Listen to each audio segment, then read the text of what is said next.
Hello students, good morning. Once again I welcome you in the today science class. But as you know, last time we discussed on one topic that is the heterotrophic nutrition. बेटा ध्यान से देखना, हमने last time जो पढ़ा था उसकी बात कर रहे हैं हम, that is the heterotrophic nutrition. Heterotrophic nutrition का means क्या हुआ? Plants that do not synthesize their own food. ध्यान से देखना, plants that are not able to synthesize their own food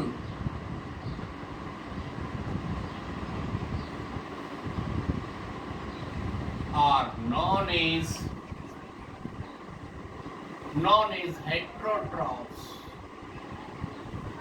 Known as heterotrophs. ये बात अपन ने लास्ट टाइम पढ़ी थी बेटा.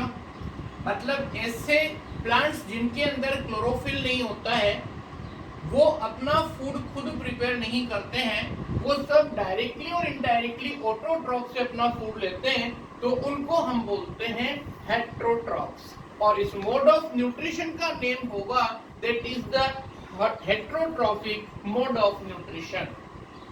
अब देखिए यहाँ पर हेटेरोट्रॉफ्स भी बहुत सारे टाइप्स के होते हैं. अब कोई भी प्लांट अगर अपना फूड खुद प्रिपेयर नहीं कर रहा है, तो उसका जो फर्स्ट प्रोसेस होगा उसका नेम होगा that is the they are taking food as the parasitic plant. Parasitic plant मतलब अगर अपना फूड कोई खुद प्रिपेयर नहीं करता है, तो अपना फूड दूसरे से लेने के लिए बात कर रहे हैं. इसमें बोल रहे हैं हम those organism which obtain food from other organism. Please remember, those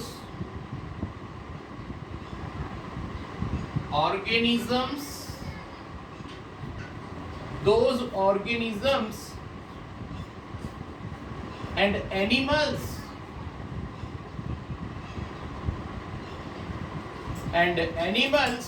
which obtain from food other, which obtain food from others are called parasites. मतलब ऐसे ऑर्गेनिज्म और एनिमल्स जो दूसरे से फूड ऑब्टेन करते हैं आर कॉल्ड पैरासाइट्स.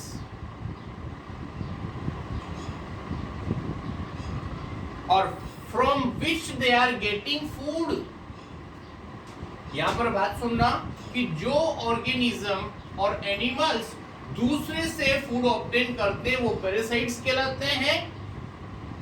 इसमें देखो आगे, फ्रॉम विच ऑर्गेनिजम्स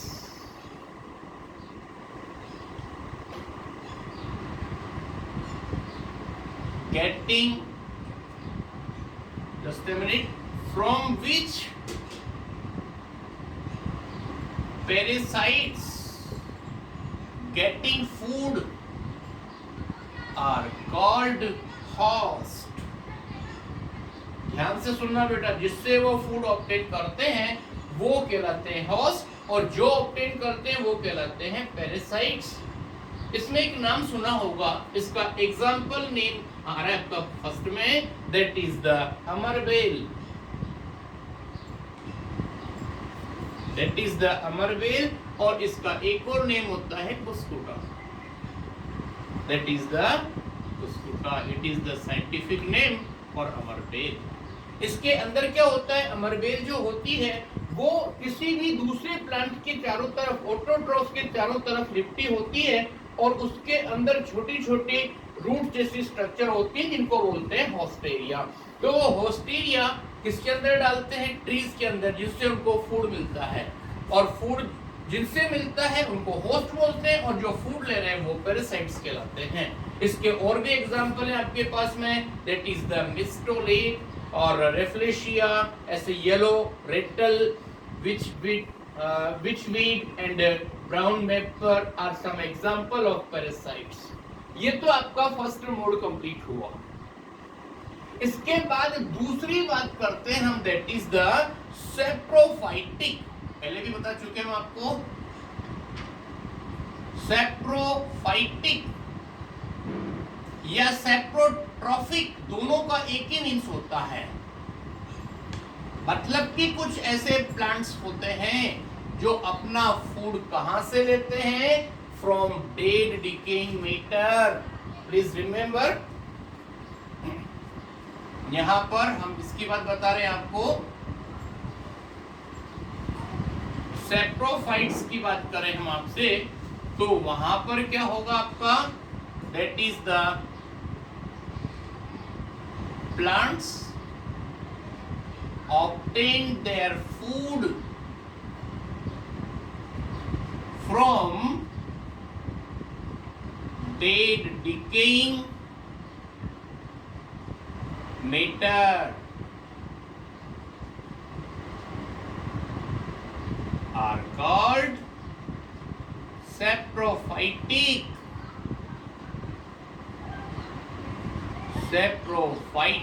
plants। ध्यान से देखना बेटा, इसका एग्जाम्पल बता रहे हैं हम आपको, और इसके एग्जाम्पल में होंगे आपके पास, दैट इज द मशरूम।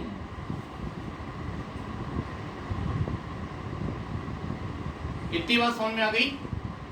उसके बाद आगे सुनिए, फर्स्ट हमने बता दिया आपको पैरासाइटिक, सेकंड नंबर बता दिया सेप्रोफाइटिक, और थर्ड नंबर एक और होता है, उसको बोलते हैं हम सिम्बायोटिक प्लांट्स। सिम्बायोटिक प्लांट्स क्या होते हैं, ध्यान से देखना। मतलब अपने पास हेटेरोट्रोफिक मोड के लिए 3 प्रोसेस हो गई। एक हो गया पैरासाइटिक प्लांट, दूसरा सेप्रोफाइटिक प्लांट, और थर्ड नंबर हो गया सिम्बायोटिक प्लांट। अब इसमें क्या होता है, सिम्बायोसिस एक प्रोसेस होता है। उस सिम्बायोसिस में 2 लिविंग बॉडीज एक दूसरे का हेल्प करते हैं, और उसमें किसी को नुकसान नहीं होता है, बोथ आर बेनिफिटेड। इसका मतलब क्या होगा, 2 living bodies, 2 living organisms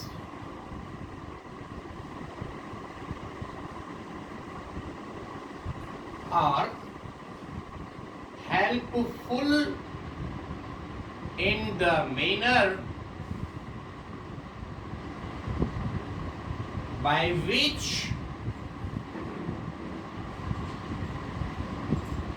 each get benefited। मतलब इसमें किसी को नुकसान नहीं होगा।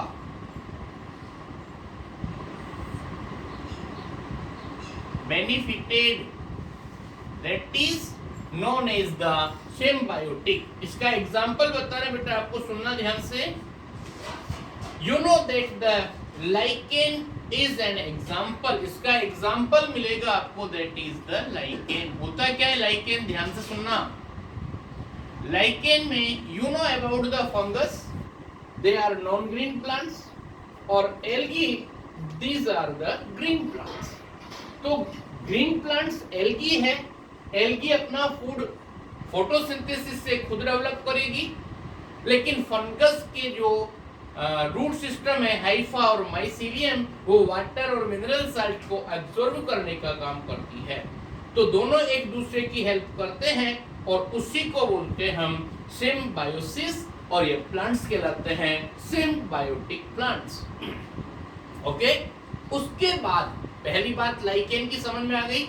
लाइकेन के अंदर 2 चीजें कंबाइन होगी, एक होगा एल्गी एंड नेक्स्ट होगा दैट इज द फंगस। इतनी बात समझ में आ गई। और अब आगे सुनिए, एक और बात बता रहे हैं हम आपको। Next one, relationship between the legume plant P, grain आपको पता है पी ग्रेम वगैरह जो प्लांट्स होते हैं ये साइंस के अंदर एक कैटेगरी के अंदर आते हैं, उनको बोलते हैं हम लेग्यूम प्लांट। मतलब जितनी भी दालें होती है ना आपके पास, पी, बीन, मूंग, उड़द, अरहर, इन सब के रूट सिस्टम में एक स्पेशल टाइप के बैक्टीरिया पाए जाते हैं बेटा, उनका नेम होता है राइजोबियम। यहाँ पर ध्यान से देखना, हम राइजोबियम के बारे में बात कर रहे हैं। राइजोबियम बैक्टीरिया आपको फ्री नहीं मिलेंगे। यहाँ पर हम बात कर रहे हैं राइजोबियम बैक्टीरिया, वो कहाँ मिलेंगे? In the root system of the pea plant. Okay, और इसमें क्या होगा? राइजोबियम बैक्टीरिया क्या करते हैं, सुनना, जो नाइट्रोजन गैस फॉर्म में अवेलेबल है उसको, yes, now we are explaining once again, rhizobium bacteria are present in the root system of the legume plant. Legume plant क्या होते हैं मैंने बता दिया आपको, पी, ग्रेन, मूंग, उड़द, अरहर, ये सब क्या होते हैं? लेग्यूम प्लांट होते हैं। इनके रूट सिस्टम में एक स्ट्रक्चर होती है रूट नोड्यूल्स, उसमें राइजोबियम बैक्टीरिया होते हैं, और राइजोबियम बैक्टीरिया नाइट्रोजन गैस को कंपाउंड ऑफ नाइट्रोजन में कन्वर्ट करते हैं, that is compound of nitrogen. इतनी बात समझ में आ गई? और in this manner they what increase the fertility of soil, that means increase the fertility of soil। मतलब सोइल की फर्टिलिटी को इंक्रीज करने का काम करते हैं। तो दोनों तरफ से बेनिफिट हो गया। जो पी प्लांट है वो ऑटोट्रॉफ से फोटोसिंथेसिस से अपना फूड बनाएगा, उसमें से कुछ फूड राइजोबियम बैक्टीरिया को मिल जाएगा क्योंकि ये हेटेरोट्रॉफ्स है। लेकिन ये राइजोबियम बैक्टीरिया भी पी प्लांट या लेग्यूम प्लांट के लिए काम करेगा। वो जो free nitrogen of the atmosphere जो गैसियस फॉर्म में, उसको कंपाउंड ऑफ नाइट्रोजन में कन्वर्ट करेगा, और फाइनली क्या करेंगे? Increase the fertility of the soil. Okay, now this is enough for today. Thank you very much. We will meet now next timing. Thank you very much.